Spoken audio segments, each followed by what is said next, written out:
Hey, this is Dr. Howie Jacobson with AskHowie.com, and I'm joined by my very good friend, ...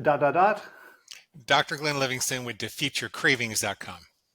Hey, Glenn, how's it going? It's going really well. I'm happy to be here with your superior video setup and my dinky headphones, but I'm happy to be here. Well, at least your headphones work, so I'm a little They jealous still there. work. I They have still great work. headphones that are not working, so It's okay. yeah.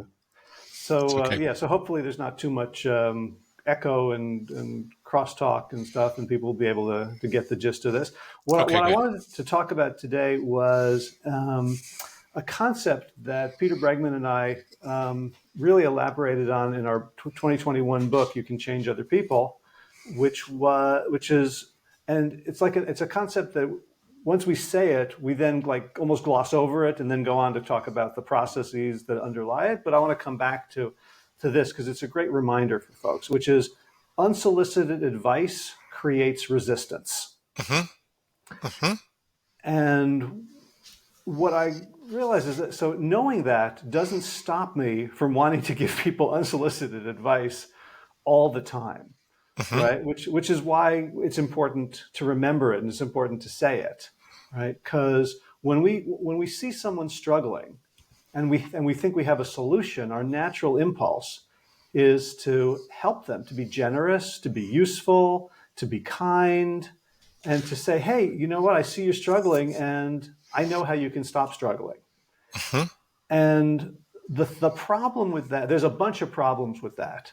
I just want to talk about one of them right now, which is that unsolicited advice actually codes as criticism, Mm-hmm. which is to say it's a form of communication that has an unequal power or status dynamic to it, right? So that if I'm offering you advice, Glenn, and you haven't asked for it, it means like I just like let's try a little experiment. And I say, hey, Glenn, I've got some advice for you. Now, you know me very well. We've known each other for decades. We're very simpatico. We're very close. I'm curious whether you just hearing me say it in that tone of voice, knowing that I'm simulating. I wonder if there's any like physical reaction to hear, hey Glenn, I've got some advice for you. It, it's almost like you're telling me to get up on the operating table so that you could poke around and rearrange my innards and put myself in a kind of one down position, which I would do with you because I trust that you come from a place of loving kindness and you've known me forever. And I know that when I step back and I listen to what you have to say, that you might be seeing ways in which I've become myopic and I'm not able to step outside of myself. And my life has gotten better when I've put myself in that position. But nevertheless, you're saying, hey, hop right up here in the operating table. Let me do this surgery on you. And that's a pretty scary thing for most people in most Yeah, yeah. situations. Yeah. And I could have this, if I wanted to tell you something that I thought would help you, I could say, hey Glenn, I've noticed you've been struggling with your video setup. I have some thoughts. Would you be open to them? Yeah. Right, right, right. Right? Oh, I took 4 extra seconds to say that, and like, can you feel the difference? I sure can. I Yeah. sure can. Yeah. All right. May I say a couple of things, or do you want to Yeah, yeah, yeah. elucidate the Go for concept it. more? So this was one of the most difficult things for me to grok when I first became a psychologist, because I would see what was wrong with people's lives. It's like I saw the jigsaw puzzle of their life. I saw the missing pieces. I saw where certain things were not fitting in. And I wanted to say, you idiot, just put this piece over here. You're missing this piece here. We can solve this thing. This doesn't have to be a 5-year ordeal. We don't have to figure out why your mama dropped you in your head and why her mama dropped her in her head. Let's just like move the pieces around. Um, but it never worked. It always created resistance. And the thing I always say in my podcast is that being a great doctor was more about getting people to love and trust you enough to think new thoughts and leave their comfort zone than solving the jigsaw puzzle of their life. I had a mentor who beat into my head that just because Superman had X-ray vision didn't mean he went around telling people what kind of underwear they were wearing. Glenn, just because you see it doesn't mean you say it. Just because you see it doesn't mean you say it. And people don't care how much you know until they know how much you care. So even before you say, hey, I noticed you're having some struggle with your video setups. There kind of needs to be an assessment of what frame of mind I'm in, like a reestablishment of the rapport because we hadn't seen each other for a little while. Um, a sense of like, mutual respect and admiration in some ways, and an attitude of intrigue that this is a non-judgmental atmosphere. And then you can lead in that direction, and you're much more likely to get a positive response. But yeah, just because you see it doesn't mean you say it. Yeah, I think that's absolutely true. I love that. I love that. I also love the phrase "you idiot." So I think like what I can do is tell myself every time I have the urge to give someone advice, I should start by saying "you idiot," and that Yeah, that might help me resist a little more, seeing with clarity that unsolicited advice is a form of criticism. yeah, yeah. And I will often start with, where are you today? How did you get here? Maybe a couple of really factual, non-threatening questions that take people outside of their ego. Then I will try to see what's on their mind and what they want to work on. Because just because I want them to work on something doesn't mean that they want to work on something. Mm. And then when I see an opening to help them with what I see, then I would approach them in the way that you're talking about. Um, and I still struggle with this, by the way. I am like, if you listen to the coaching demonstrations on my podcast or something, you probably won't see a lot of struggle because if I had a session where I made a stupid mistake like that, I typically won't publish it. Um, but if you I listen know in, my highlight reel of my life. I am fantastic. I know, I know. I always tell people when they want to meet me or something after they've heard me on the podcast for a long time, and I say, you're listening to the best of me. I have an editor that takes out the ums and the ahs and the redundancies.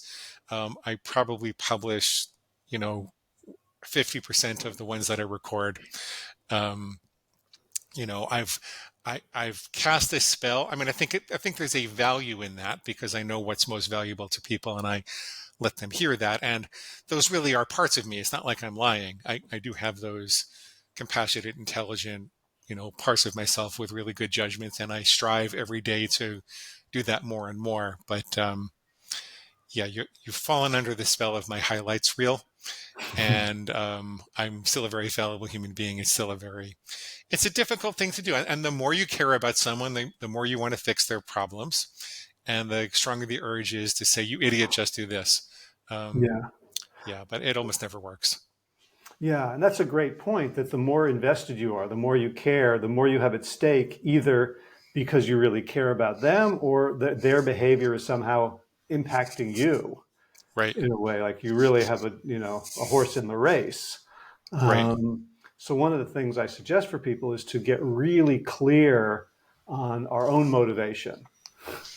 And it's almost like my urge to give advice is almost always predicated on fear or frustration, which is kind of a Mm, form of anger, hmm. right? And so if I can get clean about that, then right, I don't have to express from that place. I can separate it from it the way you talk about separating from the part of you that wants to binge, right? Right. It's any sort of impulse that I know is not going to serve me. I can step back. I can look at it rather than through it. There's one more thing I could add to this conversation.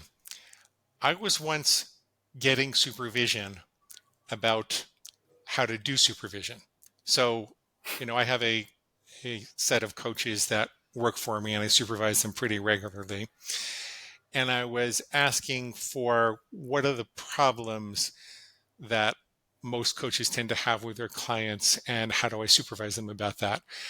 And my supervisor said the most interesting thing. He said, Glenn, every single time a coach is having a problem with a client, they're trying too hard to get them to do something as opposed to say everything. And help your coach, if you help the coaches that you're supervising to shift to trying to get people to say everything with an attitude of intrigue, then you're probably going to resolve these impasses every time. And I found that to be hauntingly true. Whenever a coach talks to me about a problem that they're having with a client, it's because they're trying to get the client to do something, as opposed to stepping back and saying, there's a reason these people put up these walls. There's a reason for resistance. This is not a stupid person. This person has accomplished all kinds of things in other areas of their life. There must be a reason. Step back and examine the wall. Figure out if you can get them to say more about the wall. What's their reluctance to say something? What's their reluctance to do something? What if they had permission to never do it? Would that feel better? But stop. Help your coaches to stop trying so hard to get their clients to do the thing, and just explore their reluctance instead, and you'll make much more progress. And I've always found that to be true. Yeah, I love that. And, coaches, like most coaches I know, we can do it professionally, but then when it's like our family or our friends, Yeah. we can forget. So it's Oh good. my It's good. God. Oh my It's good God. Yes. practice. Yeah. But when I'm working with teams and leaders who are not breathing this air about coaching, about uplifting others, where they're just trying to get stuff done, I think it's just a good tattoo to put next to be kind on your arm, to say, like, unsolicited advice creates resistance. Unsolicited advice creates resistance. Absolutely. So thanks for Absolutely. Yes. exploring this with me. Thank you.